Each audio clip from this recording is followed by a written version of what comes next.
During Cordie's speech and hold the signs up, we're going to get this. This is going to be a viral video and a commercial to get our kids back to school. Cordie Williams. Thank you so much, Buzz, and I need you to hold this for me for a second.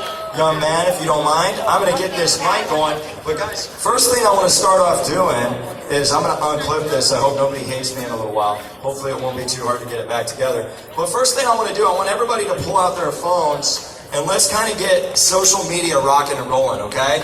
Let's get social media rocking and rolling. So first thing I want to say, it's an honor to be here. Thank you, Brandon. Thank you, Buzz. Because I love being in that smell of freedom. I mean, just seeing all these flags, like, praise God. I mean, it just gets me so excited with all the hashtag fear porn and fake news out there and all that. I get excited to really see and really smell freedom. And that's what I'm going to talk to you about. Because I think we've lost symbolism in our culture.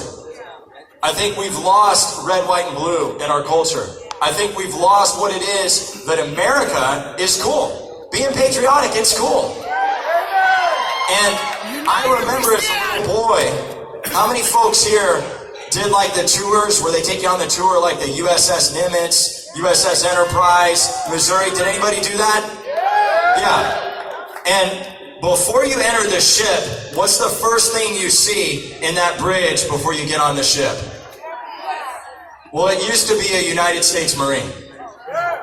And I remember as a 7-year-old boy just glancing at these men that were my heroes. These men of valor, these men of courage, these men of commitment.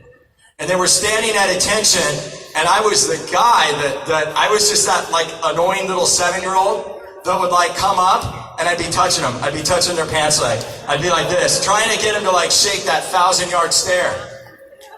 But I didn't realize how much symbolism there was in the uniform. I didn't realize that the red blood stripe down the pants was from 1847, the Battle of Chapultepec, and that it represented all the Marines that fought and died. They lost 50% of the Marines that were in that combat engagement that day. I didn't realize that the eagle, globe, and anchor symbolized. The eagle is about that the Marines show up in the air. The globe is that we're committed to keeping the entire world free. And the anchor says that we can go anywhere in the sea that we're called to.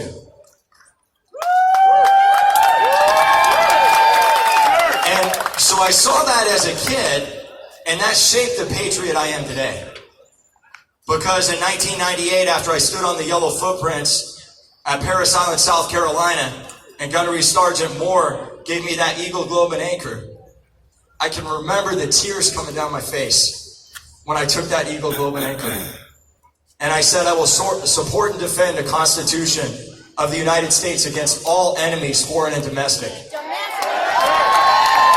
All enemies. Whether it's Gavin Newsom, whether it's facial condoms, whether it's social distancing, whether it's saying you can't be in the church, even though the First Amendment says you can. And so what I want you to get today is this beautiful flag right here. When it's folded into a triangle, it actually is symbolic of the men that have fought and died for this country.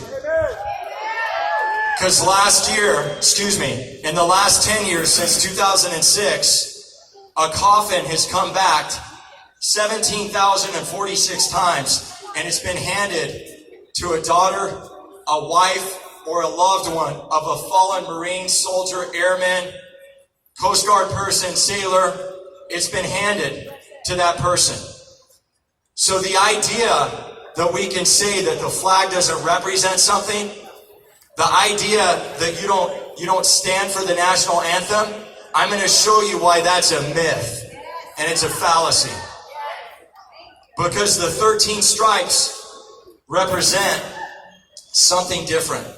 Red represents valor. Blue represents being vigilant. White represents purity. The 50 stars are all the different states in the nation. And there are even scripts for folding the flag in a triangle. Some of them are all about God. Some of them aren't. But 17,046 times, that flag was placed on a coffin. And then it was folded into a triangle And then what happens is it goes something like this. On behalf of the President of the United States Marine Corps, and a proud and grateful nation, I give you this flag as a symbolic representation of your son or daughter's sacrifice. And so, to tell me that that doesn't mean something, to say that you can sit or kneel for that, if you're a spoiled crybaby that makes millions of dollars, and that's okay, because that's what the left was contending for a long time. The left was trying to say that, we're just going to be about creating racial division, and we're going to say just this certain group of people with a certain color, that they're the only ones that matter. Everybody matters, including the souls that fought for your First Amendment, and they took a stand for you.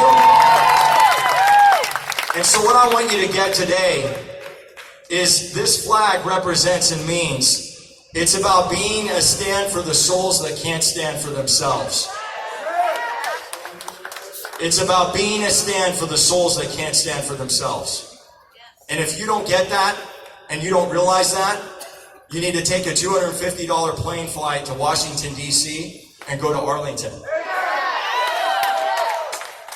And if you don't sit there and look at those gravestones and those tombstones, if you don't listen to the national anthem, and you don't get choked up like I do every time, if you don't listen to Lee Greenwood's song, God Bless the USA, I listen to that about 20 times every morning, along with Born Free by Kid Rock. So that's what I want you guys to take away today. I want you to take away that every time you acquiesce to a draconian policy, every time you put on, I'm not facial condom shaming right now, but what I am saying is, every time we acquiesce and we say that's okay, you're helping the other side. Because the last thing I'll leave you with right now is, in World War II, there was a furnace that said Auschwitz. Right now, that furnace says socialism. And so many Americans are headed towards that furnace. And what my organization, 1776 Forever Free, wants to do is help turn that doggone bus around. We want to take it back the other way.